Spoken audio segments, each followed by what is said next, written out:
Boa tarde, queridos irmãos e irmãs. Que Jesus, nosso Mestre e benfeitor, nos envolva com todo o seu amor, nos auxiliando mais uma vez, para que possamos absorver os ensinamentos desta tarde e que todo esse aprendizado alcance o nosso íntimo, a fim de que nossos caminhos sejam iluminados e tornem a nossa existência mais produtiva. E durante esse mês de agosto, nós estamos estudando o capítulo 15 do Evangelho segundo o Espiritismo, com o tema Fora da Caridade não há salvação. E hoje eu vou falar sobre o capítulo, sobre o item 8. E não é por coincidência que este capítulo, Fora da Caridade não há salvação, encontra-se bem no centro, no ponto central do Evangelho segundo o Espiritismo. E sim, como a nos dizer que este é o capítulo mais importante e fundamental e que define todo o resto. E Kardec nos traz esses dois tópicos para a nossa reflexão, que são: fora da igreja não há salvação e fora da verdade não há salvação. Em primeiro lugar, vamos relembrar o significado da palavra salvação. No dicionário, encontramos como substantivo feminino ação ou efeito de salvar-se, de livrar-se do mal ou do perigo. Na conceituação espírita, é a libertação da necessidade de viver em mundos materiais, onde se faz a sua evolução através das encarnações. É a libertação das suas imperfeições que o levam a errar, a praticar o mal a si e aos outros. É a libertação do apego aos prazeres e valores materiais pela descoberta dos prazeres espirituais, os únicos que trazem felicidade e paz duradoura. É a conquista do reino de Deus em si mesmo, permitindo estar sempre em paz consigo e com Deus em qualquer lugar e em qualquer situação.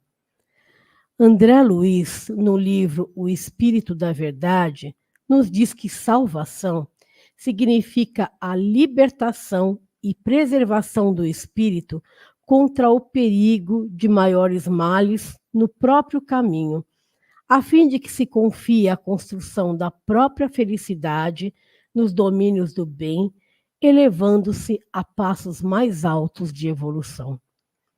Allan Kardec inicia este capítulo fazendo um paralelo entre o dogma religioso fora da igreja não há salvação e o lema do espiritismo fora da caridade não há salvação.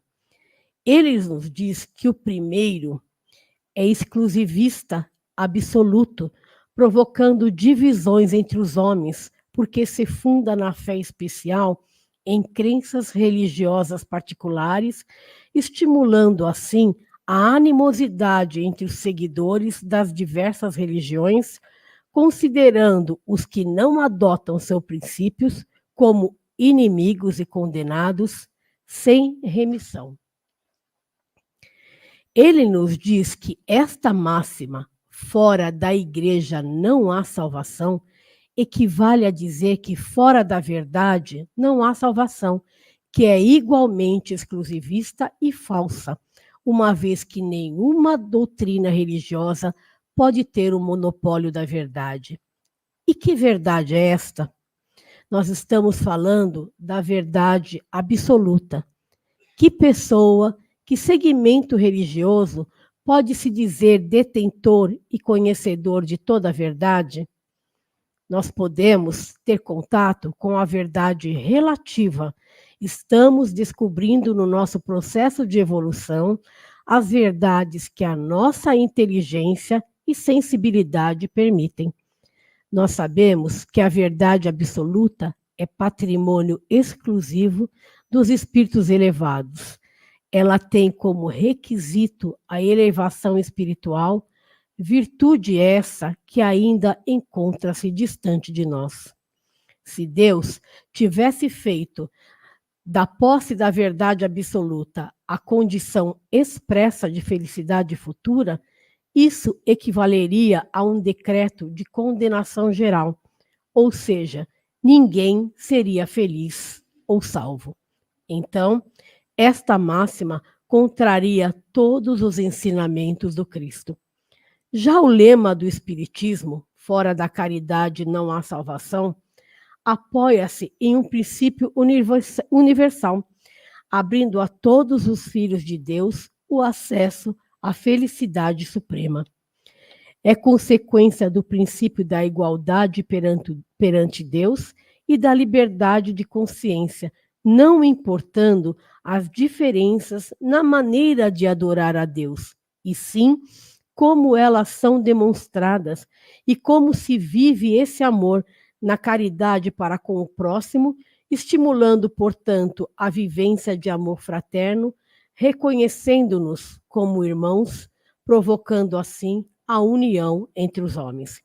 Haroldo Dutra, em uma de suas entrevistas, disse que todas as religiões têm o mesmo discurso. Se você não se converter para a minha religião, está fora, está perdido. E aí chega a doutrina espírita e quebra esse paradigma, dizendo que não existe quem esteja dentro ou quem esteja fora.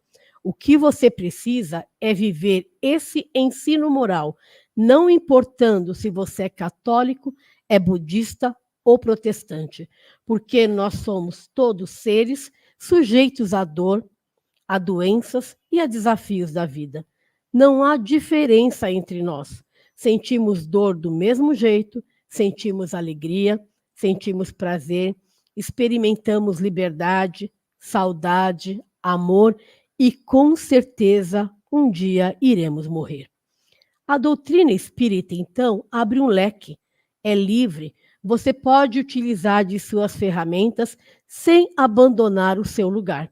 Ou seja, você pode continuar a ser budista, protestante ou católico e estar em contato com os ensinamentos da doutrina espírita, porque o seu objetivo é a transformação moral. Não há necessidade de fazer com que a pessoa transponha fronteiras, porque para Jesus não havia barreiras. Ele ia até os samaritanos, ia até os judeus e convivia com todos. Jesus jamais estabeleceu separação, muito pelo contrário. Sua palavra foi sempre acolhimento incondicional. Sendo o objetivo essencial do Espiritismo a transformação da humanidade pela melhoria moral, Kardec definiu como primeiro dever imposto o lema fora da caridade não há salvação, porque a caridade ao próximo é o ponto de convergência de todas as religiões, sendo possível de ser cumprida por qualquer pessoa, podendo unir em ações do bem os de crenças diferentes. O Espiritismo, com esse lema, admite que a salvação não depende da fé religiosa, mas sim do cumprimento da lei divina que manda amar a Deus sobre todas as coisas e ao próximo como a si mesmo. A doutrina espírita não quer que sejamos santos. Os espíritos superiores sabem das nossas limitações e os ensinamentos cristãos são exatamente para nos ajudar a superá-los. O que se espera do verdadeiro cristão é o esforço constante em analisar-se moralmente e procurar trabalhar em benefício da sua renovação e do seu aprimoramento. Perguntaram a Madre Teresa de Calcutá o que ela mudaria na igreja, e ela simplesmente respondeu: eu mudaria a mim mesma. A nossa transformação é tarefa individual e deve ser conquistada por cada um de nós, espíritos imortais, no nosso viver bem, no nosso estudo, no trabalho, no relacionamento com os nossos irmãos, na resignação às expiações e provas, que são oportunidades de libertação das consequências e das faltas e das omissões de quem a sofre. Então, evoluir moral e intelectualmente não depende das religiões e nem das verdades dos homens. Depende do esforço de cada um de nós em seguirmos e praticarmos os ensinamentos deixados por Jesus. Certa vez, um visitante perguntou a Chico: Chico, eu sou católico. Alguns amigos querem que eu me torne espírita. O que você me diz? Chico lhe respondeu: abrace a religião que te deixe tranquilo e feliz. É melhor ser um bom católico que um mau espírita. A nossa vida religiosa deve ser importante quando ela é uma realidade interna do ser. É uma verdade que passa portas adentro de nossa alma, e quando pensamos em religião, nessa forma de nos religarmos a Deus com nossos esforços próprios, vamos percebendo que nós encontraremos diversíssimas formas de chegarmos até Ele. Logo, a verdadeira religião é importante para nós porque nos faz mudar, quando ela nos transforma para melhor, quando ela nos faz enxergar que somos todos filhos de um mesmo Pai e, portanto, todos irmãos. Ela deve ser como respirar, como batimento cardíaco, que nós não nos damos conta dele, mas que ele está acontecendo. Nós não nos damos conta de que estamos respirando somente quando nos falta o ar. E nem nos damos conta do batimento do coração só quando ele para. A partir disso, a vida religiosa nos é fundamental. Jesus foi muito claro ao dizer: faze a tua parte que os céus te ajudarão. Não adianta ser belo nas palavras se a nossa intimidade não se transforma, se o nosso mundo interior não se renova, se não instalamos dentro de nós a verdadeira religião.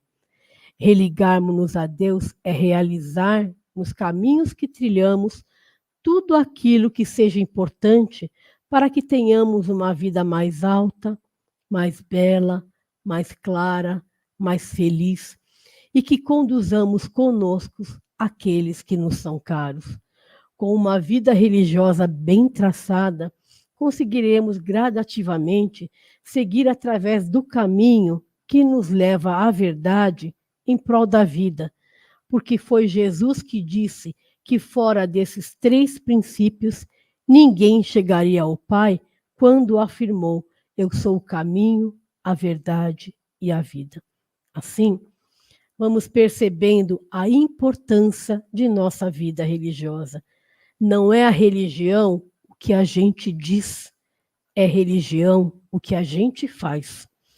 Devemos seguir as leis de Deus, amar o próximo como a si mesmo, amar a Deus sobre todas as coisas. Devemos evoluir moral e intelectualmente, e isso não depende das religiões e nem das verdades dos homens. Isto é tarefa de cada um. Nunca foi dito: fora do Espiritismo não há salvação, porque não foi isso que Jesus nos ensinou em sua doutrina de luz. Jesus nos ensinou, através dos seus exemplos, que fora da caridade não há salvação. Por sermos todos iguais, todos irmãos, existe a necessidade de sermos fraternos, de orarmos uns pelos outros, de ajudarmos a quem necessita, enfim, de fazer o bem pelo bem, sem esperar nada em troca. Então, salvar-se não será subir ao céu com as alparcas do favoritismo religioso, será converter-se ao trabalho incessante do bem para que o mal se extingua do mundo.